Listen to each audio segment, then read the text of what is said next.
Assalamualaikum warahmatullahi wabarakatuh. Pada kali ini saya akan menjelaskan tentang elastisitas penawaran.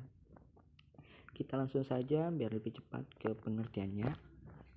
Nah, yang pertama, pengertian elastisitas penawaran adalah pengaruh perubahan harga terhadap besar kecilnya jumlah barang yang ditawarkan atau tingkat kepekaan perubahan jumlah barang yang ditawarkan terhadap perubahan barang. Nah, elastisitas penawaran ini lantas dilihat dari namanya koefisien elastisitas penawaran, yakni angka atau persentase perbandingan antara perubahan harga barang dengan perubahan jumlah barang yang ditawarkan. Seperti itu. Selanjutnya rumus elastisitas.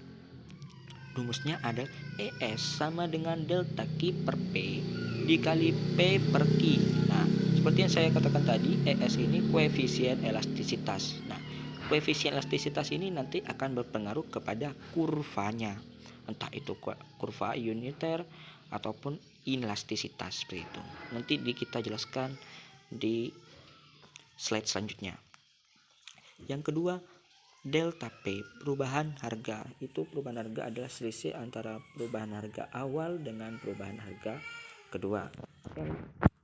Yang ketiga, perubahan jumlah penawaran. Perubahan jumlah penawaran ini hampir sama dengan P, artinya barang yang ditawar, selisih antara barang yang ditawarkan awal dengan barang yang ditawarkan pada kedua. Yang keempat adalah jumlah penawaran awal, dan P harga awal. Gitu. Selanjutnya, faktor elastisitas penawaran. Terjadinya elastisitas penawaran ini sangat bergantung kepada sejumlah faktor, yaitu ketersediaan barang, banyak produsen yang produksi barang tersebut, inovasi teknologi, dan jangka waktu analisis. Apabila bahan-bahan produksi sulit didapatkan, produsen akan mengalami kesulitan untuk menawarkan banyak barang kepada konsumen. Apabila produsen yang memproduksi suatu produk ada banyak, hal ini berimbas pada meningkatnya jumlah barang yang ditawarkan, sehingga secara otomatis berpengaruh terhadap harga dari barang tersebut. Yang kedua, sementara kaitan antara perkembangan teknologi dengan elastisitas penawaran ini didasari pada efisiensi produksi barang tersebut akibat penggunaan alat-alat produksi yang semakin canggih. Nah, yang selanjutnya adalah jangka waktu analisis. Nah, jangka waktu analisis ini dipengaruhi oleh ada dua, yakni jangka waktu analisis yang sangat singkat dan juga jangka waktu analisis yang sangat panjang. Yang pertama, jangka waktu yang sangat singkat. Pada jangka waktu yang sangat singkat ini, penjual atau produsen tidak dapat menambah penawarannya sehingga penawaran menjadi tidak elastis sempurna. Yang selanjutnya, jangka panjang, produksi dan jumlah penawaran barang lebih mudah dinaikkan dalam jangka panjang sehingga penawaran lebih bersifat elastis. Nah, selanjutnya kita akan membahas tentang kurva elastisitas, di mana kurva elastisitas ini ada 5. Yang pertama, kurva elastisitas sempurna atau elastisitasnya atau koefisiennya sama dengan 0. Kita lihat di sini. Apabila ada peningkatan harga dari awalnya $4 menjadi $5, tetapi di sini produsen mengabaikan jumlah penawaran yang tidak berubah seperti itu.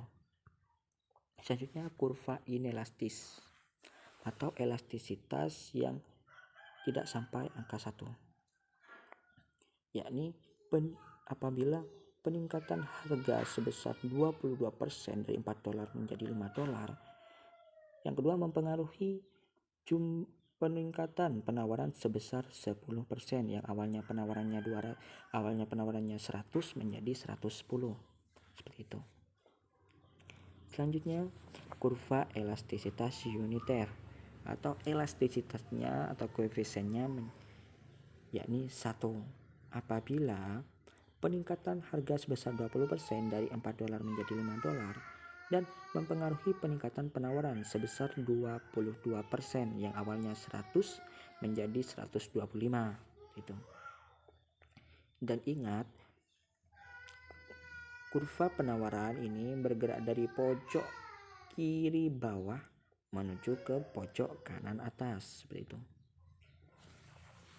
Selanjutnya kurva elastis. Nah, apabila elastisitas atau koefisiennya lebih dari 1, yakni peningkatan harga sebesar 22% atau dari $4 menjadi $5 yang awalnya mempengaruhi peningkatan penawaran sebesar 67% dari 100 barang yang ditawarkan menjadi 200 barang. Selanjutnya kurva elastisitas sempurna, yakni elastisitasnya tak terhingga, yang pada awalnya harga berapapun di atas $4 jumlah penawaran tidak terbatas. Pada harga tepat $4 produsen akan melakukan penawaran pada jumlah berapapun. Oke, sebelumnya Nah, untuk selanjutnya ya contoh elastisitas penawaran. Nah, sini pada saat harga 500 jumlah barang yang ditawarkan sebanyak 40 unit. Kemudian harga turun menjadi 300, jumlah barang yang ditawarkan sebesar 32 unit. Hitunglah besarnya koefisien elastisitas penawarannya. Nah, di sini kita menggunakan rumus yang sama, yakni seperti yang tadi. Di situ, yakni jumlah 8 itu adalah selisih antara barang yang ditawarkan pertama kemudian barang yang ditawarkan yang kedua. Yakni barang yang pertama yang ditawarkan yakni sebesar 40 unit, kemudian turun menjadi 32 unit yang artinya turun 8. Kita lihat delta Q-nya yakni 8. Terus delta P-nya yakni antara pada saat harga 500 turun menjadi 300 yang artinya selisih 200 seperti itu. Dan kita lihat hasilnya menjadi 0,5 yakni inelastisitas. Nah, sedikit bocoran dari saya dalam elastisitas penawaran atau elastisitas permintaan pun itu tidak ada yang namanya negatif atau min, yang artinya min atau negatif pada hasilnya itu dihilangkan segitu. Oke, mungkin hanya itu saja yang dapat saya sampaikan. Kurang lebihnya mohon maaf. Wassalamualaikum warahmatullahi wabarakatuh.